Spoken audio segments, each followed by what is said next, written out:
Hello guys, welcome to GK ਪਾਠਸ਼ਾਲਾ। ਅੱਜ ਆਪਾਂ ਕਰਨ ਜਾ ਰਹੇ ਹਾਂ ਸਭ ਤੋਂ ਇੰਪੋਰਟੈਂਟ ਸਾਈਕੋ ਟਰਮਸ ਨੇ। ਹਰ ਇੱਕ ਟੀਚਿੰਗ ਐਗਜ਼ਾਮ ਲਈ ਇੰਪੋਰਟੈਂਟ ਹੈ। ਸੀ ਟੈਟ ਹੋ, ਐਚ ਟੈਟ, ਪੀ ਟੈਟ, ਕਿਸੇ ਵੀ ਸਟੇਟ ਦਾ ਟੈਟ ਦਾ ਐਗਜ਼ਾਮ ਹੋਵੇ ਉਸ ਲਈ ਸਾਈਕੋ ਟਰਮਸ ਬਹੁਤ ਜ਼ਿਆਦਾ ਇੰਪੋਰਟੈਂਟ ਨੇ। ਕੁਛ ਕੁ 100 ਦੇ ਕਰੀਬ ਆਪਣੇ ਲਈ ਟਰਮਸ ਨੇ। ਆਪਾਂ 2 ਪਾਰਟਸ ਵਿੱਚ ਸਾਰੀਆਂ ਟਰਮਸ ਡਿਸਕਸ ਕਰਾਂਗੇ। ਅੱਜ ਆਪਾਂ ਕਰਨ ਜਾ ਰਹੇ ਹਾਂ ਸਟਾਰਟ ਹੁਣ ਫਸਟ ਤੋਂ ਸਾਈਕੋ ਟਰਮਸ। ਫਸਟ ਆਪਣੇ ਲਈ ਐਨੋਰੈਕਸੀਆ ਨਰਵੋਸਾ। ਇਹ ਕੀ ਹੁੰਦਾ? ਹੁਣ ਇਟ ਇਜ਼ ਈਟਿੰਗ ਡਿਸਆਰਡਰ। ਇਹ ਕੀ ਹੁੰਦਾ? ਇੱਕ ਈਟਿੰਗ ਡਿਸਆਰਡਰ ਹੁੰਦਾ ਜਿਸ ਵਿੱਚ ਲੋੜ ਤੋਂ ਘੱਟ ਫੂਡ ਖਾਂਦਾ ਬੱਚਾ। ਟੇਕ ਵੈਰੀ ਲਿਮਟਡ ਫੂਡ। ਜ਼ਿਆਦਾ ਜੰਗਲਸ ਵਿੱਚ ਹੁੰਦਾ ਹੈ। ਇਹ ਕੀ ਹੁੰਦਾ? ਜ਼ਿਆਦਾ ਜੰਗਲਸ ਵਿੱਚ ਪਾਇਆ ਜਾਂਦਾ ਹੈ। ਉਹ ਘੱਟ ਫੂਡ ਖਾਂਦੇ ਆ, ਡਾਈਟਿੰਗ 'ਤੇ ਰਹਿੰਦੇ ਆ। ਉਹਨਾਂ ਕੀ ਹੁੰਦਾ? ਈਟਿੰਗ ਡਿਸਆਰਡਰ ਹੁੰਦਾ ਐਨੋਰੈਕਸੀਆ ਨਰਵੋਸਾ। ਠੀਕ ਹੈ, ਵੱਧ ਸਮੇਂ ਵਿੱਚ ਘੱਟ ਫੂਡ। ਸੈਕਿੰਡ ਟਰਮ ਹੈਗੀ ਆਪਣੇ ਲਈ ਬੁਲੀਮੀਆ ਨਰਵੋਸਾ। ਇਹਦੇ ਨਾਲ ਹੀ ਰਿਲੇਟਡ ਹੈ। ਇਹਦੇ ਵਿੱਚ ਕੀ ਹੁੰਦਾ? ਜਦੋਂ ਬੱਚਾ ਲੋੜ ਤੋਂ ਵੱਧ ਫੂਡ ਲੈਂਦਾ ਹੈ। ਇਟ ਇਜ਼ ਆਲਸੋ ਆ ਈਟਿੰਗ ਡਿਸਆਰਡਰ। ਇਹ ਵੀ ਇੱਕ ਈਟਿੰਗ ਡਿਸਆਰਡਰ ਹੈ ਜਿਸ ਵਿੱਚ ਬੱਚਾ ਜ਼ਿਆਦਾ ਖਾਂਦਾ, ਥੋੜ੍ਹੇ ਸਮੇਂ ਵਿੱਚ ਜ਼ਿਆਦਾ ਖਾਣਾ ਖਾਂਦਾ ਹੈ। ਇਹਨੂੰ ਯਾਦ ਕਰਨ ਲਈ ਤੁਸੀਂ ਯਾਦ ਰੱਖ ਦਿਓ ਬੀ ਤੋਂ ਬਾਹਲਾ, ਇਸ ਲਈ ਇਹਨੂੰ ਯਾਦ ਰੱਖ ਸਕਦੇ ਹੋ। ਟੇਕ ਟੂ ਮਚ ਫੂਡ। ਨੈਕਸਟ ਆਪਣੇ ਲਈ ਥਰਡ ਹੈਲੋ ਇਫੈਕਟ। ਇਹਨੂੰ ਹੈ ਪਰਸੈਪਸ਼ਨ।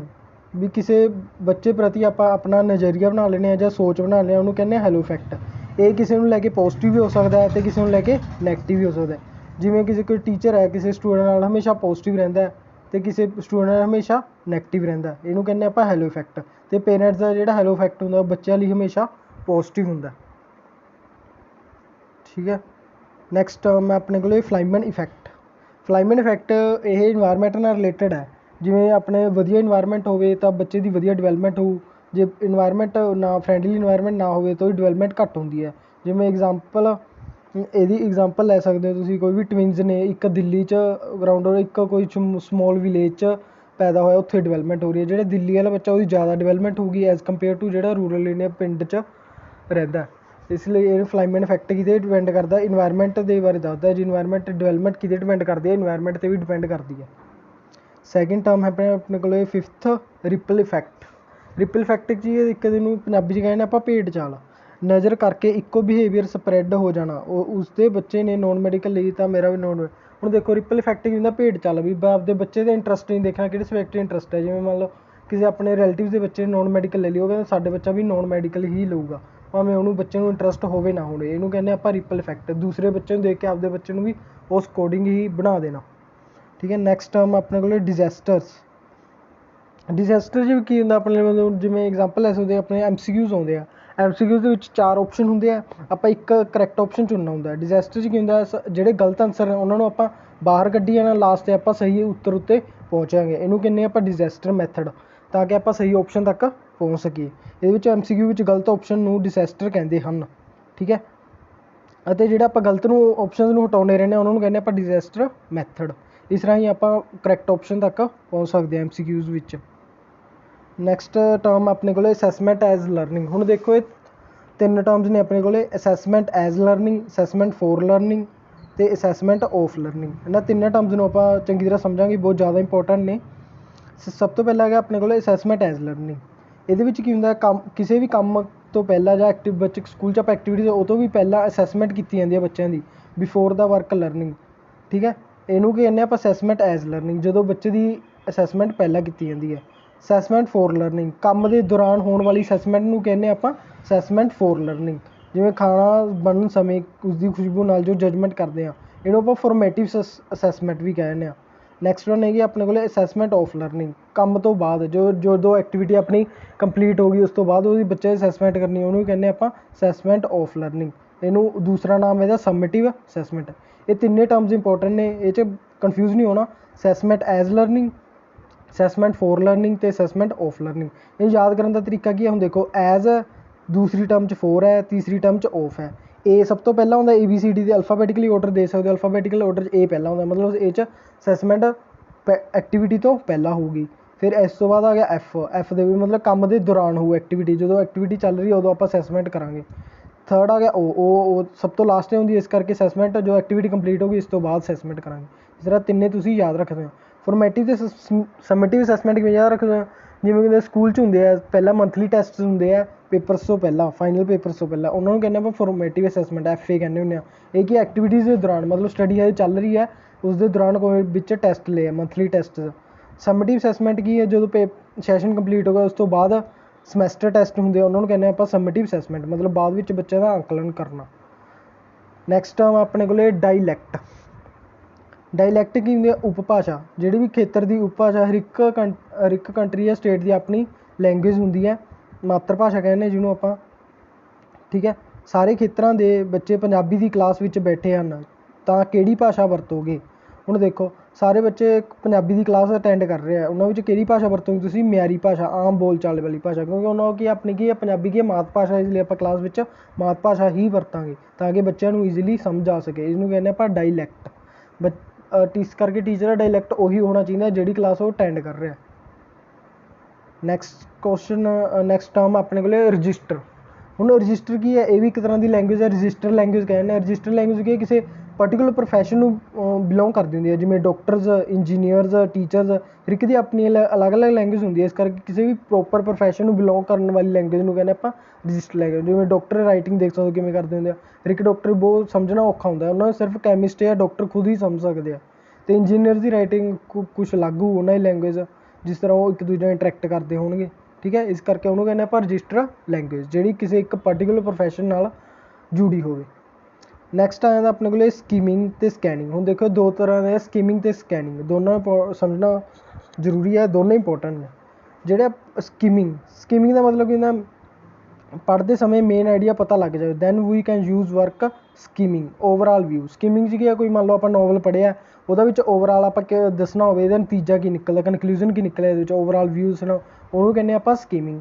ਅਤੇ ਸਕੈਨਿੰਗ 'ਚ ਕੀ ਹੁੰਦਾ, ਕੋਈ ਪਰਟੀਕੁਲਰ ਇਨਫੋਰਮੇਸ਼ਨ ਆਪਾਂ ਲੱਭਣੀ ਹੋਵੇ ਪੂਰੀ, ਉਹਦਾ ਇਕੱਲੇ ਚੰਗੀ ਤਰ੍ਹਾਂ ਪੜ੍ਹਾਂਗੇ, ਜਿਵੇਂ ਕੋਈ ਇੱਕ ਅੱਖਰ ਜਾਂ ਲਾਈਨ ਕਾਪੀ ਵਿੱਚੋਂ ਲੱਭਣਾ ਹੋਵੇ, ਇਹਨੂੰ ਕਹਿੰਦੇ ਸਕੈਨਿੰਗ। ਸਕੀਮਿੰਗ ਇੱਕ ਉਸ ਤਰ੍ਹਾਂ ਵੀ ਲੈ ਸਕਦੇ। ਸਕੀਮਿੰਗ ਕੀ ਹੁੰਦਾ ਵੀ ਆਪਾਂ ਸਕੀਮਿੰਗ ਪੜ੍ਹਦੇ ਹਾਂ ਇੰਜੋਏ ਕਰਨ ਲਈ, ਨੋਵਲ ਪੜ੍ਹ ਰਹੇ ਆਪਾਂ ਇਹੀ ਪੜ੍ਹਾਂਗੇ ਇਕੱਲੀ, ਠੀਕ ਹੈ। ਅਤੇ ਸਕੈਨਿੰਗ 'ਚ ਕੀ ਹੈ, ਚੰਗੀ ਤਰ੍ਹਾਂ ਪੜ੍ਹਾਂਗੇ, ਕੋਈ ਡੀਪਲੀ ਕੰਸੈਪਟ ਪੜ੍ਹ ਰਹੇ ਆਪਾਂ, ਜਿਵੇਂ ਹੁਣ ਪੈਡਾਗੋਜੀ ਟਰਮਸ ਪੜ੍ਹ ਰਹੇ ਆਪਾਂ, ਡੀਪਲੀ ਸਟੱਡੀ ਕਰ ਰਹੇ ਨਾ, ਇਹ ਕੀ ਕਰ ਰਿਹਾ ਆਪਾਂ ਸਕੈਨਿੰਗ ਕਰ ਰਹੇ ਹਾਂ, ਇਕੱਲੀ ਚੀਜ਼ ਨੂੰ ਚੰਗੀ ਤਰ੍ਹਾਂ ਪੜ੍ਹ ਰਹੇ ਆਪਾਂ, ਤਾਂ ਕਿ ਆਪਾਂ ਨੂੰ ਹਰ ਇੱਕ ਪੀਸ ਆਫ ਇਨਫੋਰਮੇਸ਼ਨ ਮਿਲ ਸਕੇ। ਨੈਕਸਟ ਆਪਣੇ ਕੋਲ ਜੈਂਡਰ ਵਾਈਜ਼, ਜਾਂ ਇਹਨੂੰ ਕਹਿੰਦੇ ਸਟੀਰੀਓਟਾਈਪਿੰਗ, ਠੀਕ ਹੈ। ਜੈਂਡਰ ਵਾਈਜ਼ 'ਚ ਵੀ ਕੀ ਹੁੰਦਾ, ਇਹਨੂੰ ਜੈਂਡਰ ਵਾਈਜ਼ਨੈਸ ਕੀ ਹੁੰਦੀ ਹੈ ਵੀ ਕਿਸੇ ਇੱਕ ਜੈਂਡਰ ਦੇ ਪ੍ਰਤੀ ਹੋਣਾ, ਮੇਜਰ ਰੋਲ ਮੇਲ ਜਾਂ ਫੀਮੇਲ ਲੈ ਕੇ psycho set that there should be no gender wise. Psychology ਕੀ ਕਹਿੰਦੀ ਹੈ, ਇਹਨਾਂ ਵਿੱਚੋਂ ਕੋਈ ਵੀ ਜੈਂਡਰ ਵਾਈਜ਼ ਨਹੀਂ ਹੋਣਾ ਚਾਹੀਦਾ, ਮੇਲ ਅਤੇ ਫੀਮੇਲ ਨੂੰ ਇਕੁਅਲੀ ਟਰੀਟ ਕਰਨਾ ਚਾਹੀਦਾ, ਨਾ ਕਿ ਉਹਨਾਂ ਸੈਕਸ ਜਾਂ ਜੈਂਡਰ ਦੇ ਪ੍ਰਤੀ ਵਾਈਸ ਹੋਣਾ ਚਾਹੀਦਾ। Name of the gender wise aptitude even subjects ਵਿੱਚ ਵੀ। ਅਤੇ ਇਹਨਾਂ ਵਿੱਚ ਕੀ ਹੁੰਦਾ, ਜੈਂਡਰ ਵਾਈਜ਼ਨੈਸ ਬਹੁਤ ਥਾਂ 'ਤੇ ਦੇਖਣ ਨੂੰ ਮਿਲ ਜਾਂਦੀ, ਆਪਾਂ ਨੂੰ ਵਰਕ 'ਚ ਮਿਲ ਸਕਦੀ ਹੈ, ਸੈਲਰੀ 'ਚ, ਆਪਣੀ ਸੁਸਾਇਟੀ 'ਚ ਵੀ ਮਿਲ ਜਾਂਦੀ ਹੈ, ਸਬਜੈਕਟਸ ਹੋਰ ਕਈ, ਜਿਵੇਂ ਬੋਇਜ਼ ਨੂੰ ਕਹਿੰਦੇ ਸਾਇੰਸ ਮੈਥ ਹੀ ਲੈ ਸਕਦੇ, ਹਾਰਡ ਸਬਜੈਕਟਸ, ਹਾਰਡ ਵਰਕ ਕਰਦੇ ਆ ਬੋਇਜ਼, ਠੀਕ ਹੈ। ਅਤੇ ਬਾਹਰਲੇ ਕੰਮ ਨੌਕਰੀ ਵੀ ਸਿਰਫ ਇਹ ਕਰ ਸਕਦੇ ਆ। ਗਰਲਸ ਕੀ ਕਹਿੰਦੇ ਆ, ਸਬਜੈਕਟ ਜਿਹੜੇ ਹੋਮ ਸਾਇੰਸ, ਸਿਲਾਈ ਕਢਾਈ, ਘਰ ਦੇ ਕੰਮ ਸਿਖਾਏ ਜਾਂਦੇ ਉਹਨਾਂ ਨੂੰ, ਅਤੇ ਪੜ੍ਹਾਈ ਵੀ ਘੱਟ ਕਰਵਾਈ ਜਾਂਦੀ ਹੈ, ਠੀਕ ਹੈ। ਇਹਨੂੰ ਕਹਿੰਦੇ ਜੈਂਡਰ ਵਾਈਜ਼ਨੈਸ। ਇਹ ਕੀ ਹੈ, ਨੈਗੇਟਿਵ ਟਰਮ ਹੈ। ਇਹ 'ਚ ਵੀ ਦੇਖ ਸਾਈਕੋ ਟਰਮਸ ਇੱਕ ਤਾਂ ਹੁੰਦੀ ਆ ਪੋਜ਼ੀਟਿਵ ਟਰਮਸ, ਇੱਕ ਹੁੰਦੀ ਆ ਨੈਗੇਟਿਵ ਟਰਮਸ। ਪੋਜ਼ੀਟਿਵ ਟਰਮ ਜਿਹੜੇ ਟੀਚਿੰਗ ਟਰਮ ਆਪਣੇ ਲਈ ਪੋਜ਼ੀਟਿਵ ਨੇ, ਸਹੀ ਨੇ, ਅਤੇ ਕਈ ਟਰਮਸ ਜਿਹੜੇ ਨੈਗੇਟਿਵ ਨੇ, ਠੀਕ ਹੈ। ਦੋਨੋਂ ਸਟੱਡੀ ਕਰਾਂਗੇ ਆਪਾਂ, ਠੀਕ ਹੈ। ਕਈ ਵਾਰ ਪਹਿਲਾਂ ਕੁਐਸਚਨ ਵੀ ਪੁੱਛ ਲੈਂਦੇ ਆ ਇਸ ਬਾਰੇ।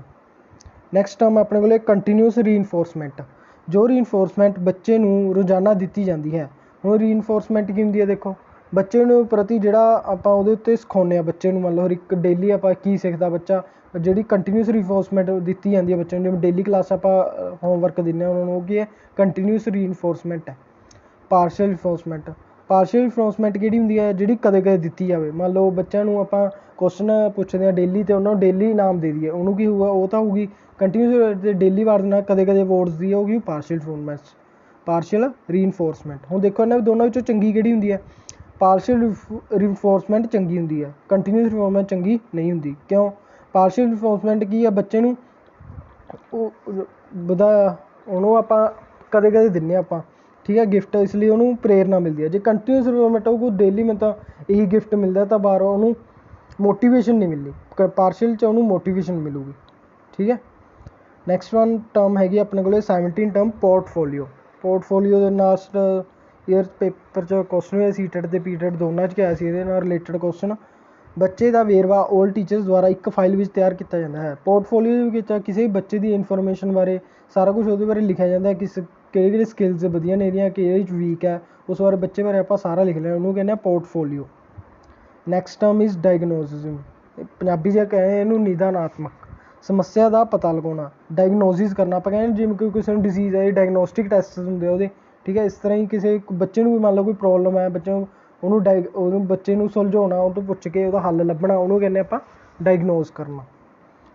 ਨੈਕਸਟ ਆ ਗਿਆ ਰੈਮੀਡੀਜ਼, ਸਮੱਸਿਆ ਦਾ ਪਤਾ ਲਗਾ ਕੇ ਜੋ ਟਰੀਟਮੈਂਟ ਕੀਤਾ ਜਾਂਦਾ ਹੈ। ਇਸ ਤੋਂ ਬਾਅਦ ਰੈਮੀਡੀਜ਼ ਆ ਜਾਂਦੀਆਂ ਉਹਦੀਆਂ, ਠੀਕ ਹੈ, ਉਪਚਾਰਮਾਤਮਕ ਕਹਿੰਦੇ ਇਹਨੂੰ ਆਪਾਂ। ਸਮੱਸਿਆ ਦਾ ਪਤਾ ਲੱਗ ਗਿਆ, ਹੁਣ ਆਪਾਂ ਰੀਜ਼ਨ ਡਾਇਗਨੋਸ ਕਰਕੇ ਉਹਦਾ ਰੀਜ਼ਨ ਤਾਂ ਪਤਾ ਲਗਾ ਲਿਆ ਸਮੱਸਿਆ ਦਾ। ਇਸ ਤੋਂ ਬਾਅਦ ਉਹਦਾ ਹੱਲ ਵੀ ਕਰਨਾ ਆਪਾਂ, ਉਹ ਟਰੀਟਮੈਂਟ ਵੀ ਕਰਨਾ, ਉਹ ਕਹਿੰਦੇ ਰੈਮੀਡੀਜ਼।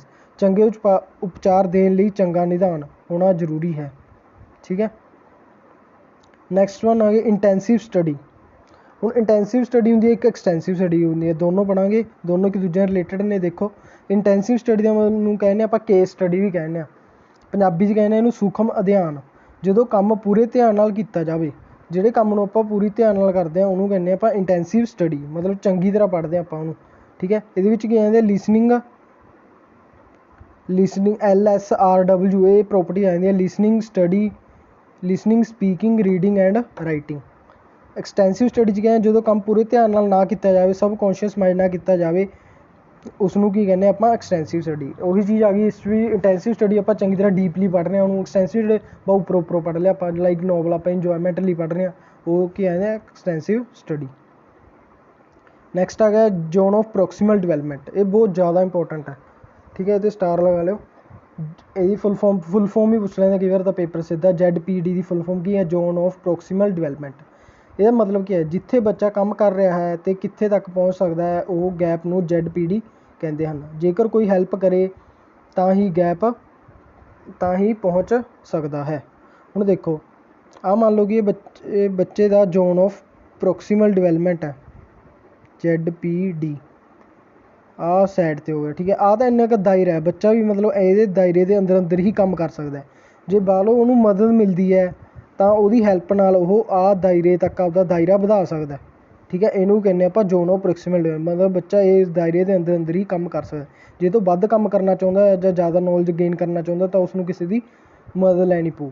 ਮੋਰ ਨੌਲੇਜਬਲ ਅਦਰ ਪਰਸਨ ਉਹਦੀ ਕੀ ਕਰੂਗਾ? ਹੈਲਪ ਕਰੂਗਾ, ਤਾਂ ਕਿ ਉਹ ਆਪਦਾ ਦਾਇਰਾ ਵਧਾ ਸਕੇ, ਠੀਕ ਹੈ। ਆਹ ਕੀ ਆ ਗਿਆ? ਗੈਪ ਆ ਗਿਆ ਦੋਨਾਂ ਵਿੱਚ। ਨੈਕਸਟ ਆ ਗਿਆ ਆਪਣੇ ਕੋਲ ਪ੍ਰੀ-ਮੈਕ ਪ੍ਰਿੰਸੀਪਲ। ਜ਼ਰੂਰੀ ਐਕਟੀਵਿਟੀ ਲਈ ਬੱਚੇ ਨੂੰ ਪਹਿਲਾਂ ਹੱਲਾਸ਼ੇਰੀ ਦਿਓ। ਹੁਣ ਦੇਖੋ ਪ੍ਰੀ-ਮੈਕ ਪ੍ਰਿੰਸੀਪਲ ਕੀ ਹੈ? ਕੋਈ ਕੰਮ ਕਰਨਾ, ਬੱਚੇ ਨੂੰ ਪਹਿਲਾਂ ਆਪਾਂ ਹੱਲਾਸ਼ੇਰੀ ਦੇਣੀ ਵੀ ਹਾਂ ਠੀਕ ਹੈ ਤੂੰ ਜ਼ਰੂਰ ਕਰ ਸਕਦਾ ਇਹ ਕੰਮ ਨੂੰ। ਉਹਨੂੰ ਕੋਈ ਹੱਲਾਸ਼ੇਰੀ ਨਾਲ ਉਹਨੂੰ ਕੀ ਮੋਟੀਵੇਸ਼ਨ ਮਿਲੂ ਤਾਂ ਉਹ ਕੰਮ ਈਜ਼ੀਲੀ ਕਰ ਸਕੂ। ਇਹਨੂੰ ਕਹਿੰਦੇ ਆਪਾਂ Premack principle. Next is shaping. ਕੰਮ ਦੇ ਦੌਰਾਨ ਬੱਚੇ ਨੂੰ ਰੀਇਨਫੋਰਸਮੈਂਟ ਦਿੱਤੀ ਜਾਂਦੀ ਹੈ। ਇਹ ਕੰਮ ਦਾ ਇੱਕ ਹਿੱਸਾ ਖਤਮ ਹੋਣ ਤੋਂ ਬਾਅਦ ਦਿੱਤੀ ਜਾਂਦੀ ਹੈ। ਹੁਣ ਸ਼ੇਪਿੰਗ ਦੇ ਵਿੱਚ ਕੀ ਹੁੰਦਾ? ਬੱਚੇ ਨੂੰ ਰੀਇਨਫੋਰਸਮੈਂਟ, ਦੇਖੋ ਹੁਣ ਪ੍ਰੀ-ਮੈਕ ਪ੍ਰਿੰਸੀਪਲ 'ਚ ਕੀ ਸੀ? ਬੱਚੇ ਨੂੰ ਐਕਟੀਵਿਟੀ ਤੋਂ ਪਹਿਲਾਂ ਹੱਲਾਸ਼ੇਰੀ ਦਿੱਤੀ ਜਾਂਦੀ ਹੈ। ਸ਼ੇਪਿੰਗ ਦੇ ਹੁੰਦਾ ਕੰਮ ਦੇ ਦੌਰਾਨ ਉਹਨੂੰ ਰੀਇਨਫੋਰਸਮੈਂਟ ਦਿੱਤੀ ਜਾਂਦੀ ਹੈ ਤਾਂ ਕਿ ਉਹ ਕੰਮ ਹੋਰ ਚੰਗੀ ਤਰ੍ਹਾਂ ਕਰੇ, ਠੀਕ ਹੈ। ਇਹ ਕਦੋਂ ਦਿੱਤੀ ਜਾਂਦੀ ਹੈ ਸ਼ੇਪਿੰਗ? ਜਦੋਂ ਕੰਮ ਦਾ ਇੱਕ ਹਿੱਸਾ ਪੂਰਾ ਹੋ ਜਾਵੇ, ਫਿਰ ਬਾਅਦ ਵਿੱਚ ਦਿੱਤੀ ਜਾਂਦੀ ਹੈ। Next term is extinction. Extinction ਕੀ ਹੈ? ਰਿਸਪੌਂਸ ਦਾ ਖਤਮ ਹੋ ਜਾਣਾ ਜਾਂ ਬੱਚਾ ਰਿਸਪੌਂਸ ਨਾ। ਹੁਣ ਦੇਖੋ ਬੱਚਿਆਂ ਨੂੰ ਆਪਾਂ ਪੜ੍ਹਾ ਰਹੇ ਹਾਂ ਕਲਾਸ 'ਚ, ਬੱਚੇ ਕੁਐਸਚਨ ਪੁੱਟ ਕਰਦੇ ਆਪਾਂ, ਬੱਚਾ ਨਾ ਰਿਸਪੌਂਸ ਦੇਵੇ, ਉਹਨੂੰ ਕੰਮ ਹੈਗਾ ਐਕਸਟਿੰਕਸ਼ਨ। ਇਸ ਕਰਕੇ ਬੱਚਿਆਂ ਨੂੰ ਹਮੇਸ਼ਾ ਐਕਟਿਵਲੀ ਇੰਗੇਜ ਕਰਨਾ ਚਾਹੀਦਾ ਆਪਾਂ ਨੂੰ ਸਟੱਡੀ ਵਿੱਚ, ਤਾਂ ਕਿ ਉਹਨਾਂ ਦਾ ਲਗਾਤਾਰ ਆਪਾਂ ਨੂੰ ਰਿਸਪੌਂਸ ਮਿਲਦਾ ਰਹੇ ਅਤੇ ਉਹ ਇੰਟਰੈਕਟਿਵ ਰਹਿਣ, ਐਕਟਿਵ ਰਹਿਣ ਕਲਾਸ 'ਚ, ਤਾਂ ਹੀ ਐਕਟਿਵ ਲਰਨਰ ਹੀ ਸਿੱਖ ਸਕਦੇ ਆ ਬੱਚੇ, ਠੀਕ ਹੈ। Next term is scaffolding. Scaffolding ਵੀ ਬਹੁਤ ਜ਼ਿਆਦਾ ਇੰਪੋਰਟੈਂਟ ਟਰਮ ਹੈ। ਸਕੈਫੋਲਡਿੰਗ ਹੁੰਦਾ ਬੱਚੇ ਜਾਂ ਵਿਅਕਤੀ ਨੂੰ ਜੋ ਟੈਂਪਰੇਰੀ ਸਪੋਰਟ ਦਿੱਤੀ ਜਾਵੇ, ਹਿੰਟ ਜਾਂ ਕਲਿਊ। ਸਕੈਫੋਲਡਿੰਗ 'ਚ ਕੀ ਹੈ? ਬੱਚਾ ਮੰਨ ਲਓ ਕੋਈ ਕੰਮ ਐਕਟੀਵਿਟੀ ਕਰ ਰਿਹਾ, ਇੱਕ ਥਾਂ 'ਤੇ ਆ ਗਿਆ ਉਹ ਸਟੋਪ ਕਰ ਗਿਆ, ਕਿ ਕਨਫਿਊਜ਼ ਹੋ ਗਿਆ ਵੀ ਅੱਗੇ ਕੀ ਕਰਨਾ, ਤਾਂ ਉਹਨੂੰ ਆਪਾਂ ਟੀਚਰ ਕੀ ਦਿੰਦਾ? ਹਿੰਟ ਦਿੰਦਾ ਜਾਂ ਕੋਈ ਕਲਿਊ ਦੇ ਦਿੰਦਾ ਤਾਂ ਕਿ ਉਹ ਬੱਚਾ ਅੱਗੇ ਉਹ ਐਕਟੀਵਿਟੀ ਕੰਪਲੀਟ ਕਰ ਸਕੇ, ਠੀਕ ਹੈ। ਇਸ ਨੂੰ ਕੀ ਕਹਿੰਦੇ ਆਪਾਂ? ਸਕੈਫੋਲਡਿੰਗ। ਉਹਦੀ ਮਦਦ ਕਰਨੀ ਉਹਨੂੰ ਕਲਿਊ ਦੇ ਕੇ ਤਾਂ ਕਿ ਉਹ ਸਾਰਾ ਆਪਣਾ ਕੰਮ ਕੰਪਲੀਟ ਕਰ ਸਕੇ। Next one is cooperative learning, ਜਾਂ ਇਹਨੂੰ ਕਹਿੰਦੇ ਆਪਾਂ ਜਿਗਸਾ ਮੈਥਡ। ਇਹ ਵੀ ਬਹੁਤ ਜ਼ਿਆਦਾ ਇੰਪੋਰਟੈਂਟ ਹੈ, ਸਮਝ ਹੀ ਗਏ ਹੋ। ਕੋਪਰੇਟਿਵ ਲਰਨਿੰਗ ਦਾ ਮਤਲਬ ਕੀ ਹੈ? ਕੋਪਰੇਟ ਕਰਨਾ, ਇੱਕ ਦੂਜੇ ਨਾਲ ਰਲ ਮਿਲ ਕੇ ਕੰਮ ਕਰਨਾ। ਬੱਚੇ ਨੂੰ ਗਰੁੱਪ ਵਿੱਚ ਮਿਲ ਕੇ ਪੜ੍ਹਾਉਣਾ। ਜਿਗਸਾ ਲਈ ਸਾਰੇ ਬੱਚੇ ਪਰਫੋਰਮੈਂਸ 'ਚ ਜ਼ਿੰਮੇਵਾਰ ਹੋਣਗੇ। ਜਿਗਸਾ ਕੀ ਕਹਿੰਦਾ? ਉਹੀ ਸਾਈਕੋਲੋਜਿਸਟ ਸੀ, ਉਹਨੇ ਕੀ ਕਿਹਾ? ਸਾਰੇ ਬੱਚੇ ਇੰਪੋਰਟੈਂਟ ਨੇ, ਇਸ ਲਈ ਸਾਰੇ ਬੱਚੇ ਦੀ ਪਰਫੋਰਮੈਂਸ ਜ਼ਰੂਰੀ ਹੈ। ਇਸ ਲਈ ਬੱਚਿਆਂ ਨੂੰ ਹਮੇਸ਼ਾ ਗਰੁੱਪਿੰਗ ਵਿੱਚ ਪੜ੍ਹਾਉਣਾ ਚਾਹੀਦਾ। ਉਹਨਾਂ ਨੂੰ ਗਰੁੱਪਸ ਬਣਾ ਦੇਣੇ ਅਤੇ ਉਹਨਾਂ ਨੂੰ ਇੱਕ ਐਕਟੀਵਿਟੀ ਦੇ ਦੇਣੀ ਜਾਂ ਕੋਈ ਟਾਸਕ ਦੇ ਦੇਣਾ, ਤਾਂ ਕਿ ਉਹ ਇੱਕ ਦੂਜੇ ਤੋਂ ਸਿੱਖ ਸਕਣ, ਕੋਪਰੇਟ ਕਰ ਸਕਣ ਅਤੇ ਪੀਅਰ ਲਰਨਿੰਗ ਵੀ ਹੋ ਸਕੇ ਨਾਲ ਹੀ, ਠੀਕ ਹੈ। ਇਹਨੂੰ ਕੀ ਕਹਿੰਦੇ ਆਪਾਂ? ਜਿਗਸਾ ਮੈਥਡ, ਧਿਆਨ 'ਚ ਰੱਖਣਾ। Next one is Pygmalion effect. Pygmalion effect ਕੀ ਹੁੰਦਾ? ਕਿਸੇ ਉੱਪਰ ਟਰਸਟ ਕਰਕੇ ਆਪਣੇ ਬਿਹੇਵੀਅਰ ਪਰਫੋਰਮੈਂਸ ਵਿੱਚ ਇਹੋ ਜਿਹਾ ਚੇਂਜ ਆਵੇ ਜੋ ਕਦੇ ਸੋਚਿਆ ਵੀ ਨਾ ਹੋਵੇ। ਪ੍ਰੀਲਿਮ ਇਫੈਕਟ 'ਚ ਹੁੰਦਾ ਜਦੋਂ ਆਪਾਂ ਟੀਚਰ ਸਟੂਡੈਂਟ 'ਤੇ ਭਰੋਸਾ ਕਰਦਾ ਵੀ ਇਹ ਬੱਚਾ ਟੌਪ ਹੀ ਕਰੇਗਾ ਜਾਂ ਵੀ ਵਧੀਆ ਮਾਰਕਸ ਤਾਂ ਲੈ ਕੇ ਪਾਸ ਹੋ ਹੀ ਜਾਵੇਗਾ, ਬਟ ਉਹ ਨਹੀਂ ਹੁੰਦਾ ਤਾਂ ਉਹਦੇ ਪ੍ਰਭਾਵ ਪੈਂਦਾ, ਠੀਕ ਹੈ। ਇਹਨੂੰ ਕਹਿੰਦੇ ਆ ਪ੍ਰੀਲਿਮ ਇਫੈਕਟ, ਜੋ ਕਿਸੇ 'ਤੇ ਆਪਾਂ ਬਿਹੇਵੀਅਰ 'ਤੇ ਪਰ ਉਹ ਉਲਟ ਨਿਕਲ ਜੇ, ਇਸ ਨਾਲ ਆਪਣੇ 'ਤੇ ਬਹੁਤ ਜ਼ਿਆਦਾ ਇਫੈਕਟ ਪੈਂਦਾ, ਠੀਕ ਹੈ। 30th ਵਨ ਇਜ਼ ਸੈਡੀਐਸਟ ਚਾਈਲਡ, ਠੀਕ ਹੈ। ਸੈਡੀਐਸਟ ਚਾਈਲਡ ਕੀ ਹੁੰਦਾ, ਕਿਸੇ ਨੂੰ ਦੁਖੀ ਦੇਖ ਕੇ ਆਪ ਖੁਸ਼ ਹੋਣਾ। ਸੈਡੀਐਸਟ ਚਾਈਲਡ ਹੁੰਦੇ ਆ ਕਈ ਪੀਪਲ ਦੇ ਇਹੋ ਜਿਹੇ ਵੀ ਹੁੰਦੇ ਆ ਬੱਚੇ ਜਿਨ੍ਹਾਂ ਨੂੰ ਕਿਸੇ ਨੂੰ ਦੁਖੀ ਦੇਖ ਕੇ ਖੁਸ਼ੀ ਮਿਲਦੀ ਹੈ। ਇਹ ਕੀ ਹੈਗਾ, ਨੈਗੇਟਿਵ ਟਰਮ ਆ ਗਈ ਸਾਈਕੋ ਦੀ। ਮੋਨੋਚਿਸਟ ਚਾਈਲਡ, ਇੱਕ ਮੋਨੋਚਿਸਟ ਚਾਈਲਡ ਹੁੰਦੇ ਆ, ਕਿਸੇ ਨੂੰ ਤਕਲੀਫ ਨੂੰ ਵੀ ਆਪਣੀ ਸਮਝਣਾ। ਮੋਨੋਚਿਸਟ ਹਮਦਰਦ ਚਾਈਲਡ ਜਿਹੜੇ ਸ਼ੋਅ ਕਰਦੇ ਇੱਕ ਦੂਜੇ ਨਾਲ, ਜਿਨ੍ਹਾਂ ਕਿਸੇ ਨੂੰ ਵੀ ਦੁਖੀ ਦੇਖ ਕੇ ਆਪ ਵੀ ਉਹਨਾਂ ਨੂੰ ਦੁੱਖ ਪਹੁੰਚਦਾ, ਠੀਕ ਹੈ। Next term is brain storming, ਕਿਸੇ ਟੌਪਿਕ ਉੱਪਰ ਲਿਖਦੇ ਅਜਿਹੇ ਵਿਚਾਰ ਪੇਸ਼ ਕਰਨਾ ਜੋ ਅਸੀਂ ਸੋਚੇ ਵੀ ਨਾ ਹੋਣ। ਐਕਟਿਵ ਹੁੰਦੇ ਹਨ ਅਤੇ ਰਚਨਾਤਮਕ ਹੁੰਦੇ ਹਨ। ਟੂ ਮਚ ਥੋਟ ਇਨ ਮਾਈਂਡ, ਇਸ ਦਾ ਮੋਟਿਵ ਬੱਚੇ ਨੂੰ ਕ੍ਰੀਏਟਿਵ ਬਣਾਉਣਾ ਹੈ। ਹੁਣ ਬ੍ਰੇਨ ਸਟੋਰਮਿੰਗ ਕੀ ਹੈ, ਬ੍ਰੇਨ ਸਟੋਰਮਿੰਗ ਇੱਕ ਪੋਜ਼ੀਟਿਵ ਟਰਮ ਹੈ। ਸਭ ਤੋਂ ਪਹਿਲੀ ਗੱਲ ਤਾਂ ਸਹੀ ਹੁੰਦੀ ਹੈ ਇਹ, ਠੀਕ ਹੈ। ਕਿਸੇ ਟੌਪਿਕ ਉੱਪਰ ਮੰਨ ਲਓ ਆਪਾਂ ਕਿਸੇ ਬੱਚੇ ਨੂੰ ਕੋਈ ਟੌਪਿਕ ਦੇ ਦਿੱਤਾ ਵੀ ਬੱਚਾ ਖੁਦ ਲਿਖ ਤੋ, ਇਹਦੇ ਇੱਕ ਪੈਸੇਜ ਲਿਖਣਾ 400 to 500 ਵਰਡਸ, ਬੱਚਾ ਕੀ ਲਿਖੂ, ਉਹਨੂੰ ਲਿਖੂਗਾ। ਇਹਨੂੰ ਕਹਿੰਦੇ ਨਾ ਤਾਂ ਬੱਚਾ ਐਕਟਿਵ ਲਰਨਰ ਬਣੂਗਾ, ਨਾ ਰਚਨਾਤਮਕ ਕ੍ਰੀਏਟਿਵ ਥਿੰਕਰ ਬਣੂਗਾ, ਤਾਂ ਉਹ ਆਪ ਸੋਚ ਕੇ ਖੁਦ ਲਿਖੂਗਾ। ਇਹਨੂੰ ਕਹਿੰਦੇ ਆਪਾਂ ਕ੍ਰੀਏਟਿਵ ਥਿੰਕਿੰਗ ਹੀ ਜਾਂ ਬ੍ਰੇਨ ਸਟੋਰਮਿੰਗ ਹੋ ਗਿਆ, ਠੀਕ ਹੈ। ਇਸ ਨਾਲ ਬੱਚੇ ਨੂੰ ਮੋਟੀਵੇਸ਼ਨ ਮਿਲਦੀ ਹੈ ਤਾਂ ਕਿ ਉਹ ਕੁਛ ਨਵੀਆਂ ਚੀਜ਼ਾਂ ਸਿੱਖ ਸਕੇ ਖੁਦ ਐਕਸਪੀਰੀਅੰਸ ਨਾਲ।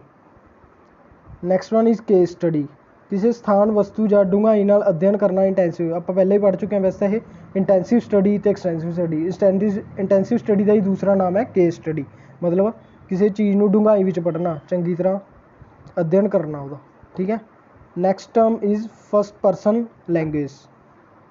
ਫਸਟ ਪਰਸਨ ਲੈਂਗੁਏਜ ਕਿਹੜੀ ਹੁੰਦੀ ਹੈ, ਬੱਚੇ ਨੂੰ ਬੁਲਾਉਣ ਦਾ ਸਹੀ ਤਰੀਕਾ ਹੋਣਾ ਚਾਹੀਦਾ ਹੈ। ਉਹਨਾਂ ਨੂੰ ਫਸਟ ਨੇਮ ਨਾਲ ਹੀ ਬੁਲਾਉਣਾ ਚਾਹੀਦਾ ਹੈ, ਨਾ ਕਿ ਉਹਨਾਂ ਦੀ ਵੀਕਨੈਸ ਨਾਲ ਬੁਲਾਉਣਾ ਚਾਹੀਦਾ ਹੈ। ਜਿਵੇਂ ਐਗਜ਼ਾਮਪਲ ਲੈ ਸਕਦੇ ਹਾਂ ਵੀ ਐਨਕਾਂ ਵਾਲੇ ਬੱਚੇ ਕਹਿ ਕੇ ਨਹੀਂ ਬੁਲਾਉਣਾ ਚਾਹੀਦਾ। ਫਸਟ ਪਰਸਨ ਲੈਂਗੁਏਜ ਕੀ ਹੈ, ਬੱਚੇ ਨੂੰ ਹਮੇਸ਼ਾ ਉਹਦੇ ਸਹੀ ਤਰੀਕੇ ਨਾਲ ਬੁਲਾਉਣਾ ਚਾਹੀਦਾ ਹੈ, ਨਾ ਹੀ ਉਹਦੀ ਵੀਕਨੈਸ ਨਾਲ ਬੁਲਾਉਣਾ ਚਾਹੀਦਾ ਹੈ, ਠੀਕ ਹੈ, ਨਾ ਹੀ ਹੋਰ ਕਿਸੇ ਨਾਮ ਨਾਲ। ਉਹਨੂੰ ਸਿਰਫ ਫਸਟ ਨੇਮ ਨਾਲ ਹੀ ਬੁਲਾਉਣਾ ਚਾਹੀਦਾ। ਇਸ ਨਾਲ ਬਹੁਤ ਗੰਦਾ ਬੈਡ ਇਫੈਕਟ ਪੈਂਦਾ ਬੱਚਿਆਂ 'ਤੇ ਜੇ ਆਪਾਂ ਉਹਨੂੰ ਦੂਸਰੇ ਨਾਮ ਨਾਲ ਬੁਲਾਉਂਦੇ ਹਾਂ, ਜਾਂ ਆਪਾਂ ਕਹਿੰਦੇ ਨਲਾਇਕ, ਹੁਸ਼ਿਆਰ, ਨੇਮਿੰਗ ਕਰ ਦਿੰਦੇ ਹਾਂ ਉਹਨਾਂ ਦੀ, ਆਪਾਂ ਗਰੁੱਪਿੰਗ ਕਰ ਦਿੰਦੇ ਹਾਂ ਬੱਚਿਆਂ ਦੀ, ਲੇਬਲਿੰਗ ਕਰ ਦਿੰਦੇ ਹਾਂ, ਤਾਂ ਇਹ ਵੀ ਕੀ ਹੈ, ਨੈਗੇਟਿਵ ਟਰਮ 'ਚ ਆ ਜਾਂਦਾ। Next one is stigma. Stigma ਕੀ ਹੁੰਦਾ, ਇਹਨੂੰ ਕਹਿੰਦੇ ਆਪਾਂ ਪੰਜਾਬੀ 'ਚ ਕਹੀਏ ਤਾਂ ਅੱਛੇ ਬੁਰੇ ਦੀ feeling. Never think and say this is good boy, this is bad boy, ਇਹ ਕਦੇ ਨਹੀਂ ਕਰਨਾ ਚਾਹੀਦਾ। ਹੁਣ ਪਹਿਲੀ ਆਪਾਂ ਡਿਸਕਸ ਕਰ ਸਕੇ ਆਪਾਂ ਨੂੰ ਕਦੇ ਵੀ ਐਂ ਨਾਮ ਨਹੀਂ ਲੈਣਾ ਉਹਨਾਂ ਵੀ ਇਹਦੀ ਗੁੱਡ ਬੋਏ ਹੈ, ਇਹ ਬੈਡ ਬੋਏ ਹੈ। ਇਸ ਨਾਲ ਬੱਚਿਆਂ ਦੀ ਕੀ ਬੈਡ ਇਫੈਕਟ ਪੈਂਦਾ। ਸਟਿਗਮਾ ਕੀ ਹੈ, ਨੈਗੇਟਿਵ ਟਰਮਸ 'ਚ ਆ ਜਾਂਦੀ ਹੈ, ਠੀਕ ਹੈ। ਇਸ ਕਰਕੇ ਇਹਦੇ ਕ੍ਰੋਸ ਲਗਾਇਆ ਕਰਨਾ ਤਾਂ ਹੈਗਾ, ਠੀਕ ਹੈ। ਇਹ 'ਚ ਪੁੱਛ ਲੈਂਦੇ ਵੀ ਵਾਟ ਇਜ਼ ਸਟਿਗਮਾ। ਇਹਦੇ ਵਿੱਚ ਕੀ ਹੈ, ਬੱਚਿਆਂ ਨੂੰ ਭੇਦਭਾਵ ਨਹੀਂ ਕਰਨਾ ਚਾਹੀਦਾ ਆਪਾਂ ਨੂੰ ਕਿਸੇ ਵੀ ਬੇਸਿਸ 'ਤੇ। ਜੇ ਵੀਡੀਓ ਵਧੀਆ ਲੱਗ ਰਹੀ ਹੋਵੇ ਤੁਹਾਨੂੰ, ਵੀਡੀਓ ਨੂੰ ਲਾਈਕ, ਸ਼ੇਅਰ ਅਤੇ ਚੈਨਲ ਨੂੰ ਸਬਸਕ੍ਰਾਈਬ ਜ਼ਰੂਰ ਕਰਿਓ ਜੇ ਤੁਸੀਂ ਪਹਿਲੀ ਵਾਰ ਆਏ ਹੋ ਚੈਨਲ 'ਤੇ। Next term is levelling. ਇਸ ਵਿੱਚ ਵੀ ਉਵੇਂ ਹੈਗਾ, ਬੱਚਿਆਂ ਦੀ ਆਪਾਂ ਨੂੰ ਲੈਵਲਿੰਗ ਨਹੀਂ ਕਰਨੀ ਚਾਹੀਦੀ। ਉਹਨਾਂ ਨੂੰ ਸਟੱਡੀ ਬੇਸ 'ਤੇ, ਕਲਰ ਬੇਸ 'ਤੇ, ਕਾਸਟ ਬੇਸ 'ਤੇ, ਠੀਕ ਹੈ, ਕਦੇ ਵੀ ਉਹਨਾਂ ਨੂੰ ਗਰੁੱਪਿੰਗ ਨਹੀਂ ਕਰਨੀ ਚਾਹੀਦੀ ਉਹਨਾਂ ਦੀ। Never say one can get good marks other can't, ਠੀਕ ਹੈ। ਬੱਚਿਆਂ ਨੂੰ ਹਮੇਸ਼ਾ ਬਰਾਬਰ ਸਮਝਣਾ ਚਾਹੀਦਾ, ਭਾਵੇਂ ਕੋਈ ਵੱਧ ਮਾਰਕਸ ਲੈ ਕੇ ਆ ਰਿਹਾ, ਭਾਵੇਂ ਘੱਟ ਮਾਰਕਸ ਲੈ ਕੇ ਆ ਰਿਹਾ, ਠੀਕ ਹੈ। ਉਹਨਾਂ ਕਦੇ ਵੀ ਕੰਪੈਰੀਜ਼ਨ ਨਹੀਂ ਕਰਨਾ ਚਾਹੀਦਾ। 31 ਇਜ਼ ਟੈਂਕਸ। ਟੈਂਕਸ ਇਹਨੂੰ ਕਹਿੰਦੇ ਗਾਲੀ ਗਲੋਚ ਕਰਨਾ। ਬੱਚਿਆਂ ਨੂੰ ਗਾਲੀ ਗਲੋਚ ਕਰਨਾ ਨਹੀਂ ਚਾਹੀਦਾ। ਐਗਜ਼ਾਮਪਲ ਬੱਚਿਆਂ ਨੂੰ ਓਏ ਕਹਿਣਾ, ਠੀਕ ਹੈ। ਬੱਚਿਆਂ ਨੂੰ ਕਦੇ ਵੀ ਓਏ ਕਹਿ ਕੇ ਨਹੀਂ ਬੁਲਾਉਣਾ ਚਾਹੀਦਾ, ਹਮੇਸ਼ਾ ਉਹਨਾਂ ਨੂੰ ਪਿਆਰ ਨਾਲ ਬੁਲਾਉਣਾ ਚਾਹੀਦਾ, ਗੁੱਡ, ਠੀਕ ਹੈ। Next one is sympathy. Sympathy ਇਹ ਵੀ ਨੈਗੇਟਿਵ ਟਰਮਸ 'ਚ ਆ ਜਾਂਦੀ ਹੈ। ਹਮਦਰਦੀ ਕਦੇ ਨਹੀਂ ਦਿਖਾਉਣੀ ਚਾਹੀਦੀ। ਜੇਕਰ ਬੱਚੇ ਦੀ ਯੂਨੀਫਾਰਮ ਆਇਰਨ ਨਹੀਂ ਕੀਤੀ ਹੋਈ, ਜਿਵੇਂ ਮਦਰ ਫਾਦਰ ਨਾ ਹੋਣ, ਉਹਨਾਂ ਐਵੇਂ ਸ਼ੋਅ ਕਰੋ ਕਿ ਤੁਹਾਨੂੰ ਪਤਾ ਹੀ ਨਹੀਂ ਚੱਲਿਆ। ਵਾਧੂ ਦੀ ਸਿੰਪਥੀ ਸ਼ੋਅ ਨਹੀਂ ਕਰਨੀ। ਸਿੰਪਥੀ ਵਿੱਚ ਕਿਵੇਂ ਆਪਾਂ ਬੱਚਿਆਂ ਨੂੰ ਸਿੰਪਥੀ ਸ਼ੋਅ ਕਰਨੀ, ਬੱਚਾ ਉਹ ਮਾਈਂਡ ਚੇਂਜ ਹੋ ਜਾਂਦਾ ਬੱਚੇ ਦਾ ਵੀ, ਠੀਕ ਹੈ। ਉਸ ਤਰ੍ਹਾਂ ਹੀ ਹੋਇਆ ਸਿੰਪਥੀ ਦਾ ਬੈਡ ਇਫੈਕਟ ਪੈਂਦਾ ਬੱਚੇ ਦਾ, ਠੀਕ ਹੈ। Next one ਇੰਪਥੀ। ਇੰਪਥੀ ਸਹੀ ਹੈ, ਸਿੰਪਥੀ ਕਿਸੇ ਨੈਗੇਟਿਵ ਟਰਮਸ 'ਚ ਇਹ ਸਹੀ ਹੈ। ਇਹ ਸਪੋਰਟ ਦਿੰਦੀ ਹੈ ਬੱਚੇ ਨੂੰ, ਬੱਚੇ ਨੂੰ ਇਗਨੋਰ ਕਰ ਦਿਓ, ਠੀਕ ਹੈ। ਐਗਜ਼ਾਮਪਲ ਬੱਚੇ ਨੂੰ ਇਗਨੋਰ ਕਰ ਦਿਓ, ਇਸ ਨਾਲ ਇੰਪਥੀ, ਉਹਨੂੰ ਇੰਪਥੀ ਕਹਿੰਦੇ ਆਪਾਂ। Next one is lexical words. ਜਿਨ੍ਹਾਂ ਵਰਡ ਦਾ ਆਪਣਾ ਮੀਨਿੰਗ ਹੋਵੇ। Example if, whether, but, principal. Principal is a lexical word. Lexical words ਕਿਹੜੇ ਹੁੰਦੇ ਆ, ਜਿਨ੍ਹਾਂ ਦਾ ਖੁਦ ਦਾ ਆਪਣਾ ਮੀਨਿੰਗਸ ਹੋਵੇ। ਹੁਣ ਅਤੇ ਜਿਹੜੀ ਇਹ ਟਰਮਸ ਨੇ ਸਾਰੇ ਪੈਡਾਗੋਗੀਕਲ ਟਰਮਸ ਨੇ ਜਾਂ ਸਾਈਕੋ ਟਰਮਸ ਕਹਿੰਦੇ ਇਹਨੂੰ ਆਪਾਂ। ਇਹ ਆਪਾਂ ਨੂੰ Punjabi, English, science, math, SST ਕਿਸੇ ਵੀ ਪੁੱਛ ਸਕਦੇ ਆਪਾਂ ਨੂੰ, ਇਸ ਲਈ ਸਾਰੀਆਂ ਟਰਮਸ ਤੁਸੀਂ ਯਾਦ ਰੱਖੀਆਂ, ਖਾਸ ਕਰ ਲੈਂਗੁਏਜ 'ਤੇ ਪੁੱਛਦੇ ਨੇ। Next one is functional words. Functional words ਕਿਹੜੇ ਹੁੰਦੇ ਆ, ਜਿਨ੍ਹਾਂ ਵਰਡਸ ਦਾ ਆਪਣਾ ਮੀਨਿੰਗ ਨਹੀਂ ਹੁੰਦਾ, ਇਹ ਦੂਸਰੇ ਵਰਡਸ ਨਾਲ ਮਿਲ ਕੇ ਮੀਨਿੰਗ ਬਣਾਉਂਦੇ ਹਨ। ਕੁਛ ਕੁ ਇਹੋ ਜਿਹੇ ਵਰਡਸ ਹੁੰਦੇ ਆ ਜਿਨ੍ਹਾਂ ਦਾ ਆਪਣਾ ਕੁਛ ਮੀਨਿੰਗ ਨਹੀਂ ਨਿਕਲਦਾ, ਬਟ ਜਦੋਂ ਇੱਕ ਦੂਸਰੇ ਵਰਡ ਨਾਲ ਮਿਲ ਕੇ ਮੀਨਿੰਗ ਬਣਾਉਂਦੇ, ਜਿਵੇਂ ਇਫ, ਬਟ, ਐਟਸੈਕਟਰਾ, ठीक है। Next one is not taking. ਇਹ ਚੰਗੇ ਲੈਕਚਰ ਦੌਰਾਨ ਹੁੰਦੀ ਹੈ। ਇਹ ਵੀ ਦੋ ਤਰ੍ਹਾਂ ਦੀ, ਇੱਕ ਨੋਟ ਟੇਕਿੰਗ ਹੁੰਦੀ ਹੈ, ਇੱਕ ਨੋਟ ਮੇਕਿੰਗ ਹੁੰਦੀ ਹੈ। ਦੋਨਾਂ ਦਾ ਡਿਫਰੈਂਸ ਤੁਸੀਂ ਧਿਆਨ 'ਚ ਰੱਖਣਾ। ਨੋਟ ਟੇਕਿੰਗ 'ਚ ਕੀ ਹੁੰਦਾ, ਪਹਿਲਾਂ ਇਹ ਚੰਗੇ ਲੈਕਚਰ ਦੌਰਾਨ ਹੁੰਦੀ ਹੈ। ਸਪੀਕਰ ਨੂੰ ਟਾਈਮ ਟੂ ਟਾਈਮ ਲੈਕਚਰ ਦੌਰਾਨ ਕੁਐਸਚਨਿੰਗ ਕਰਨੀ ਚਾਹੀਦੀ ਹੈ। ਜੋ ਆਪਾਂ ਲੈਕਚਰ ਜਿੰਨੇ ਕਲਾਸ ਦਾ ਟਾਈਮ ਟੂ ਟਾਈਮ ਆਪਾਂ ਨੂੰ ਕੁਐਸਚਨਿੰਗ ਕਰਦੇ ਰਹਿਣਾ ਤਾਂ ਕਿ ਉਹ ਨੋਟ ਬਣਾਉਂਦੇ ਰਹਿਣ ਅਤੇ ਆਪਾਂ ਨੂੰ ਪਤਾ ਲੱਗਦਾ ਵੀ ਨੋਟ ਟੇਕ ਕਰ ਰਿਹਾ ਕਿ ਨਹੀਂ, ਠੀਕ ਹੈ। ਇਹਨੂੰ ਕਹਿੰਦੇ ਆਪਾਂ ਨੋਟ ਟੇਕਿੰਗ। ਨੈਕਸਟ ਵਨ ਹੈਗੀ ਹੈ ਨੋਟ ਮੇਕਿੰਗ। ਇਹ ਚੰਗੇ ਲੈਕਚਰ ਦੌਰਾਨ ਹੁੰਦਾ ਹੈ। ਅਸੀਂ ਪੜ੍ਹਾਉਣ ਸਮੇਂ ਸਪੀਕਰ ਤੋਂ ਜੋ ਵੀ ਪੜ੍ਹਦੇ ਹਾਂ ਜਾਂ ਕੁਐਸਚਨ ਕਰਦੇ ਹਾਂ ਤਾਂ ਉਸ ਨੂੰ ਨੋਟ ਕਰਨਾ, ਇਸ ਨੂੰ ਕਹਿੰਦੇ ਹਾਂ ਨੋਟ ਮੇਕਿੰਗ। ਇਸ ਵਿੱਚ ਵਧੀਆ ਮਟੀਰੀਅਲ ਲਿਖਦੇ ਹਾਂ। ਇਸ ਦਾ ਦੂਸਰਾ ਨਾਮ ਇਹਨੂੰ ਕਹਿੰਦੇ ਹਾਂ ਗੈਦਰਿੰਗ ਸਕਿੱਲ। ਹੁਣ ਦੇਖੋ ਨੋਟ ਟੇਕਿੰਗ 'ਚ ਕੀ ਬੱਚਾ ਖੁਦ ਲਿਖਦਾ ਰਹਿੰਦਾ, ਇਹਦੇ ਵਿੱਚ ਨੋਟ ਮੇਕਿੰਗ 'ਚ ਕੀ ਹੁੰਦਾ, ਜਦੋਂ ਆਪਾਂ ਕੁਐਸਚਨ ਪੁੱਛਦੇ ਹਾਂ ਬੱਚਾ ਖੁਦ ਆਪਣੇ ਆਪ ਨੋਟ ਕਰਦਾ ਉਹਨਾਂ ਨੂੰ ਖੁਦ ਆਪਦੇ ਤਰੀਕੇ ਨਾਲ। ਇਸ ਵਿੱਚ ਵਧੀਆ ਮਟੀਰੀਅਲ ਲਿਖਿਆ ਜਾਂਦਾ ਹੈ, ਠੀਕ ਹੈ। ਨੋਟ ਮੇਕਿੰਗ ਵਧੀਆ ਹੁੰਦੀ ਹੈ as compare to note taking. Next one is decorum. ਚੰਗੇ ਲੈਕਚਰ ਦੇ ਦੌਰਾਨ ਸਪੀਕਰ ਦੇ ਐਕਸਪ੍ਰੈਸ਼ਨ ਹੁੰਦੇ ਹਨ, ਮੂਵਮੈਂਟਸ ਆਫ ਬੋਡੀ ਪਾਰਟਸ। ਹੁਣ ਡੀਕੋਰਨ 'ਚ ਦੇਖੋ, ਜਦੋਂ ਵੀ ਆਪਾਂ ਕੋਈ ਟੋਪਿਕ ਪੜ੍ਹਾ ਰਹੇ ਹਾਂ ਕਲਾਸ ਦੇ ਵਿੱਚ, ਜਦੋਂ ਆਪਾਂ ਹੁਣ ਬੱਚਿਆਂ ਨੂੰ ਇੰਟਰੈਕਟਿਵ ਕਰਨ ਲਈ ਅਤੇ ਐਕਟਿਵ ਅੰਗੇਜ ਕਰਨ ਲਈ ਸਟੱਡੀ ਦੇ ਵਿੱਚ ਆਪਣੇ ਨਾਲ ਆਪਾਂ ਬੋਡੀ ਪਾਰਟਸ ਆਪਣੇ ਹਿਲਾਉਂਦੇ ਹਾਂ। ਇਸ ਤਰ੍ਹਾਂ ਆਪਾਂ ਨੂੰ ਤਾਂ ਸਮਝਾ ਸਕੀਏ ਤਾਂ ਕਿ ਉਹ ਈਜ਼ੀਲੀ ਸਮਝ ਸਕਣ ਅਤੇ ਆਪਣੇ ਐਕਸਪ੍ਰੈਸ਼ਨ ਦੇਣੇ ਚਾਹੀਦੇ ਹੈ। ਇਹਨੂੰ ਕਹਿੰਦੇ ਆਪਾਂ ਡੀਕੋਰਨ, ਠੀਕ ਹੈ। Next one is multi language system. Multi language system ਵਿੱਚ ਕੀ ਹੁੰਦਾ, ਬਹੁ ਭਾਸ਼ੀ ਸਿੱਖਿਆ। ਜਦੋਂ ਇੱਕ ਤੋਂ ਵੱਧ ਭਾਸ਼ਾਵਾਂ ਵਰਤੀਆਂ ਜਾਂਦੀਆਂ ਹਨ ਇੱਕ ਲੈਕਚਰ ਵਿੱਚ, ਉਸਨੂੰ ਕਹਿੰਦੇ ਆ multi language system. Multi language system in India is seen as resource. Multi language system as a resource ਮੰਨਿਆ ਜਾਂਦਾ ਇੰਡੀਆ ਵਿੱਚ, ਕਿਉਂਕਿ ਆਪਣੇ ਅਲੱਗ ਅਲੱਗ ਸਬਜੈਕਟ ਪੜ੍ਹਾਏ ਜਾਂਦੇ, ਇੰਗਲਿਸ਼, ਪੰਜਾਬੀ, ਹਿੰਦੀ, ਠੀਕ ਹੈ। ਇਸ ਅਲੱਗ ਅਲੱਗ ਵਰਤੀਆਂ ਜਾਂਦੀਆਂ ਨੇ ਤਾਂ ਕਿ ਬੱਚੇ ਈਜ਼ੀਲੀ ਸਮਝ ਸਕਣ ਆਪਣੀ ਮਾਤ ਭਾਸ਼ਾ ਦੇ ਵਿੱਚ। Next one term is ADHD। ਇਹਦੀ ਫੁੱਲ ਫੋਰਮ ਵੀ ਪੁੱਛ ਲੈਂਦੇ। ਇਹਦੀ ਫੁੱਲ ਫੋਰਮ ਹੈਗੀ ਹੈ ਅਟੈਂਸ਼ਨ ਡੈਫੀਸ਼ੈਂਟ ਹਾਈਪਰ ਐਕਟੀਵਿਟੀ ਡਿਸਆਰਡਰ। ਇਹ ਇੱਕ ਤਰ੍ਹਾਂ ਦਾ ਡਿਸਆਰਡਰ ਹੈ। ਇਹ ਨਾਮ ਦੂਸਰਾ ਨਾਮ ਵੀ ਇਹਨੂੰ ਕਹਿੰਦੇ ਇੰਪਲਸਿਵ ਚਾਈਲਡ, ਠੀਕ ਹੈ। ਇਹ ਡਿਸਆਰਡਰ ਅਨੁਸਾਰ ਬੱਚਾ ਧਿਆਨ ਨਹੀਂ ਦਿੰਦਾ, ਕਾਹਲੀ ਕਰਦਾ ਹੈ, ਐਨਰਜੀ ਬਹੁਤ ਜ਼ਿਆਦਾ ਹੁੰਦੀ ਹੈ, ਕਿਸੇ ਵੀ ਗੱਲ ਨੂੰ ਧਿਆਨ ਨਾਲ ਨਹੀਂ ਸੁਣਦਾ, ਇਸ ਕਰਕੇ ਬਹੁਤ ਗਲਤ ਆਨਸਰ ਦੇ ਦਿੰਦਾ ਹੈ। ਇਸ ਵਿੱਚ ਕੀ ਹੁੰਦਾ, ਛੋਟੇ ਬੱਚੇ ਨਾ ਬਹੁਤ ਜ਼ਿਆਦਾ ਐਕਟਿਵ ਹੁੰਦੇ ਆ। ਕਈ ਬੱਚੇ ਇਹੋ ਜਿਹੇ ਹੁੰਦੇ ਇਹਨਾਂ ਬਹੁਤ ਜ਼ਿਆਦਾ ਐਨਰਜੀ ਹੁੰਦੀ ਆ, ਉਹ ਕਲਾਸ ਵਿੱਚ ਡਿਸਆਰਡਰ ਬਣਾਈ ਰੱਖਦੇ ਆ, ਕਦੇ ਇੱਧਰ ਚਲੇ ਗਏ ਕਦੇ ਇੱਧਰ ਚਲੇ ਗਏ। ਇਹਨਾਂ ਨੂੰ ਕਹਿੰਦਾ ADHD, ਠੀਕ ਹੈ। ਅਟੈਂਸ਼ਨ ਡੈਫੀਸ਼ੈਂਟ ਹਾਈਪਰ ਐਕਟੀਵਿਟੀ ਡਿਸਆਰਡਰ ਹੁੰਦਾ। ਐਨਰਜੀ ਬਹੁਤ ਹੁੰਦੀ ਹੈ, ਆਉਂਦਾ ਵੀ ਹੁੰਦਾ ਇਹਨਾਂ ਨੂੰ ਪੇਪਰ, ਬਟ ਇਹ ਕਾਹਲੀ ਕਰਦੇ ਆ ਅਤੇ ਐਨਰਜੀ ਬਹੁਤ ਜ਼ਿਆਦਾ ਹੁੰਦੀ ਹੈ, ਇਸ ਕਰਕੇ ਇਹ ਗਲਤ ਕਰ ਦਿੰਦੇ ਆਨਸਰ, ਠੀਕ ਹੈ। ਇਸ ਨੂੰ ਕਹਿੰਦੇ ਆਪਾਂ, ਉਹਨਾਂ ਨੂੰ ਕਹਿੰਦੇ ਹਾਂ impulsive child. Next one term is ਐਟੋਨੋਮੀ।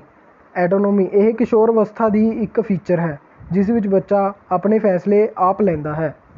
ਇਹ ਕਿਸੇ ਵੀ ਕੋਈ ਦਖਲ ਅੰਦਾਜ਼ੀ ਪਸੰਦ ਨਹੀਂ ਕਰਦਾ। ਹੁਣ ਦੇਖੋ ਇੱਕ ਆਪਾਂ ਕਹਿੰਦੇ ਅਡਲਟ ਚਾਈਲਡਹੁੱਡ ਤੋਂ ਪਹਿਲਾਂ ਇੱਕ ਪੀਰੀਅਡ ਆਉਂਦਾ, ਅਡੋਲਸੈਂਸ ਕਹਿ ਸਕਦੇ ਹਾਂ, ਜਾਂ ਆਪਾਂ ਨੂੰ ਅਰਲੀ ਚਾਈਲਡਹੁੱਡ ਕਹਿ ਸਕਦੇ ਹਾਂ, ਚਾਈਲਡਹੁੱਡ ਕਹਿ ਸਕਦੇ ਹਾਂ, ਠੀਕ ਹੈ। ਉਸ ਵਿੱਚ ਕੀ ਹੁੰਦਾ, ਬੱਚਾ ਨਾ ਆਪਣੇ ਫੈਸਲੇ ਖੁਦ ਲੈਣਾ ਚਾਹੁੰਦਾ ਹੈ। ਉਹ ਕਹਿੰਦਾ ਮੈਂ ਵੱਡਾ ਹੋ ਗਿਆ, ਠੀਕ ਹੈ, ਅਤੇ ਆਪਣੇ ਪੇਰੈਂਟਸ ਦੀ ਨਜ਼ਰਅੰਦਾਜ਼ੀ ਉਹਦੇ 'ਚ ਪਸੰਦ ਨਹੀਂ ਕਰਦਾ। ਇਹਨੂੰ ਕਹਿੰਦੇ ਆ autonomy. Next term is ASD। ਇਹਦੀ ਫੁੱਲ ਫੋਰਮ ਹੈਗੀ ਆ ਔਟਿਜ਼ਮ ਸਪੈਕਟਰਮ ਡਿਸਆਰਡਰ, ਜਾਂ ਇਹਨੂੰ ਕਹਿੰਦੇ ਆ ਸੋਸ਼ਲ ਕਮਿਊਨੀਕੇਸ਼ਨ ਪ੍ਰੋਬਲਮ। ਇਹ ਵੀ ਇੱਕ ਤਰ੍ਹਾਂ ਦਾ ਡਿਸਆਰਡਰ ਹੈ। ਆਪਣੇ ਐਕਸਪ੍ਰੈਸ਼ਨ ਦੂਸਰੇ ਤੱਕ ਪਹੁੰਚਾ ਨਹੀਂ ਸਕਦਾ, ਆਪਣੇ ਵਿਚਾਰਾਂ ਨੂੰ ਐਕਸਪ੍ਰੈਸ ਨਹੀਂ ਕਰ ਸਕਦਾ। ਇਸ ਵਿੱਚ ਕੀ ਹੁੰਦਾ, ਬੱਚਾ ਨਾ ਕਿਸੇ ਨੂੰ ਖੁੱਲ੍ਹ ਨਹੀਂ ਸਕਦਾ, ਠੀਕ ਹੈ। ਉਹ ਕਿਸੇ ਨੂੰ ਆਪਣੀ ਗੱਲ ਸਮਝਾ ਨਹੀਂ ਸਕਦਾ ਹੁੰਦਾ, ਆਪਣੇ ਐਕਸਪ੍ਰੈਸ਼ਨ ਨਹੀਂ ਦਰਸਾ ਸਕਦਾ, ਠੀਕ ਹੈ। ਇਸ ਨੂੰ ਕਹਿੰਦੇ ਆਪਾਂ ਔਟਿਜ਼ਮ ਸਪੈਕਟਰਮ ਡਿਸਆਰਡਰ। ਉਹ ਸੁਸਾਇਟੀ ਨਾਲ ਕਮਿਊਨੀਕੇਟ ਨਹੀਂ ਕਰਦਾ, ਉਹਨੂੰ ਕਮਿਊਨੀਕੇਟ ਕਰਨ ਨਾਲ ਦੂਸਰਿਆਂ ਨਾਲ ਗੱਲਬਾਤ ਕਰਨ 'ਚ ਪ੍ਰੋਬਲਮ ਆਉਂਦੀ ਹੈ। ਇਸ ਨੂੰ ਕਹਿੰਦੇ ਆ ਸੋਸ਼ਲ ਕਮਿਊਨੀਕੇਸ਼ਨ ਪ੍ਰੋਬਲਮ, ਜਾਂ ASD। Next term is FAS fatal alcohol problem. ਹੁਣ ਇਹਦੇ ਵਿੱਚ ਕੀ ਹੁੰਦਾ, ਮੈਂਟਲੀ ਪ੍ਰੋਬਲਮ ਹੋ ਜਾਂਦੀ ਹੈ। ਇਹ ਉਸ ਬੱਚੇ ਵਿੱਚ ਹੁੰਦੀ ਹੈ ਜਿਸ ਦੀ ਮਾਂ ਬੱਚੇ ਦੇ ਹੋਣ ਸਮੇਂ ਡਰਿੰਕ ਕਰਦੀ ਹੋਵੇ। ਜੋ ਬੱਚੇ ਪ੍ਰੈਗਨੈਂਸੀ ਦੇ ਦੌਰਾਨ ਮਦਰ ਡਰਿੰਕ ਕਰਦੀ ਹੈ, ਇਸ ਨਾਲ ਬੱਚੇ 'ਤੇ ਬਹੁਤ ਜ਼ਿਆਦਾ ਬੁਰਾ ਇਫੈਕਟ ਪੈਂਦਾ। ਇਸ ਨੂੰ ਕਹਿੰਦੇ ਆ ਫੈਟਲ ਅਲਕੋਹਲ ਪ੍ਰੋਬਲਮ। ਉਹਦੇ ਮੈਂਟਲ ਡਿਸਆਰਡਰ ਹੋ ਸਕਦਾ ਉਹਨੂੰ, ਠੀਕ ਹੈ, ਮੈਂਟਲ 'ਤੇ ਬਹੁਤ ਜ਼ਿਆਦਾ ਇਫੈਕਟ ਪੈਂਦਾ ਉਹਦੇ। Next one is 50 androgens. It's hormones in males. Hormone ਦਾ ਕੰਮ ਦਾੜੀ ਦੇ ਆਉਣ ਸਮੇਂ ਵਰਕ ਕਰਦੇ ਹਨ। ਇਸ ਐਂਡਰੋਜੀਨਸ ਕਹਿੰਦੇ ਹੋਰਮੋਨਸ ਹੁੰਦੇ ਆ, ਮੇਲਜ਼ ਵਿੱਚ ਪਾਏ ਜਾਂਦੇ ਆ, ਠੀਕ ਹੈ। ਐਸਟ੍ਰੋਜਨਸ ਹੋਰਮੋਨਸ ਇਨ ਫੀਮੇਲਜ਼। ਇਹ ਫੀਮੇਲਜ਼ ਦੇ ਵਿੱਚ ਪਾਏ ਜਾਂਦੇ ਆ, ਬੋਡੀ ਗਰੋਥ 'ਚ ਕੰਮ ਕਰਦੇ ਆ ਉਹਨਾਂ ਦੀ, ਫੀਮੇਲਜ਼ ਦੀ। ਇਸ ਤੋਂ ਬਾਅਦ ਆਉਂਦੇ ਪ੍ਰੋਗੈਸਟਰੋਨਸ ਕੀ ਹੁੰਦੇ, ਹੋਰਮੋਨਸ ਇਨ ਫੀਮੇਲਜ਼ ਇਨ ਪੀਰੀਅਡਸ। ਇਹ ਪੀਰੀਅਡਸ ਹੋਰਮੋਨ ਰਿਲੀਜ਼ ਹੋਣ ਨੂੰ ਕਹਿੰਦੇ ਆ ਪ੍ਰੋਗੈਸਟਰੋਨਸ। ਨੈਕਸਟ ਵਨ ਇਜ਼ ਪਲੰਡਰਿੰਗ ਚੋਰੀ ਕਰਨਾ। ਕਿਸੇ ਦੀ ਲਿਖਤ ਨੂੰ ਚੋਰੀ ਕਰਕੇ ਆਪਣਾ ਨਾਮ ਦੇਣਾ, ਆਪਣੇ ਮਕਸਦ ਲਈ ਕਿਸੇ ਚੀਜ਼ ਨੂੰ ਆਪਣਾ ਬਣਾਉਣਾ, ਇਸ ਨੂੰ ਕੀ ਕਹਿੰਦੇ ਆਪਾਂ ਪਲੰਡਰੀ। ਇਹ ਨੈਗੇਟਿਵ ਟਰਮਸ 'ਚ ਆ ਜਾਂਦਾ ਆਪਣਾ। Next one is click.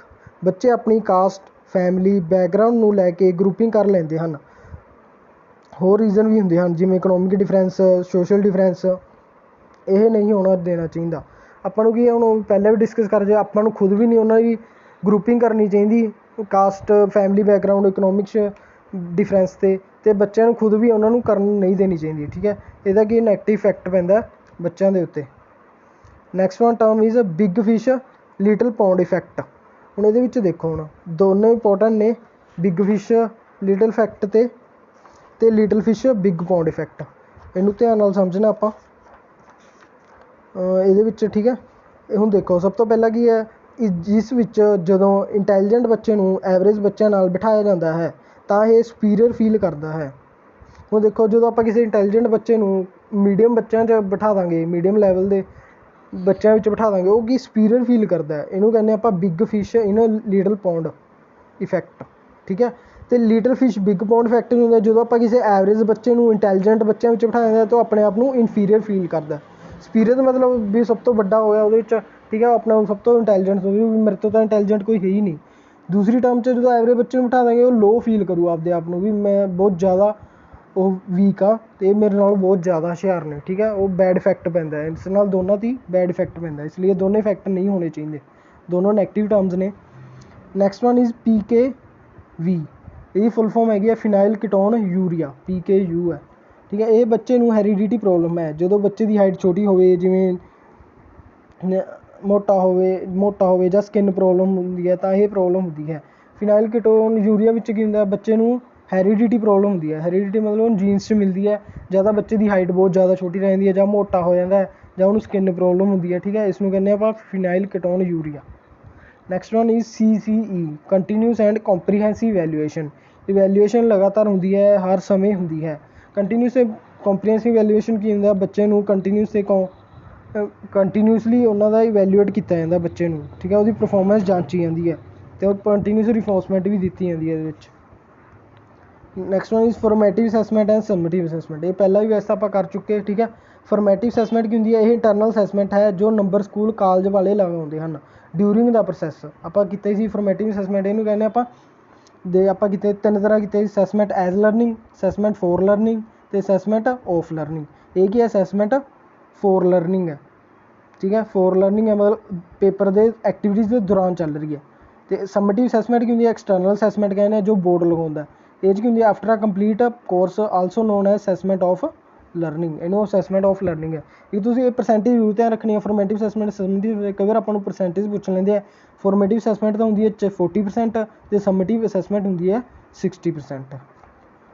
ਠੀਕ ਹੈ, ਇਹ ਇਹਨਾਂ ਦੋਵੇਂ ਡਿਫਰੈਂਸ ਹੈ ਅਤੇ ਦੋਨੇ ਬਹੁਤ ਜ਼ਿਆਦਾ ਇੰਪੋਰਟੈਂਟ ਟਰਮਸ ਨੇ। ਠੀਕ ਹੈ, ਅੱਜ ਦੀਆਂ ਆਪਣੀਆਂ ਇੰਪੋਰਟੈਂਟ ਟਰਮਸ ਸੀ ਸਾਈਕੋ ਟਰਮਸ।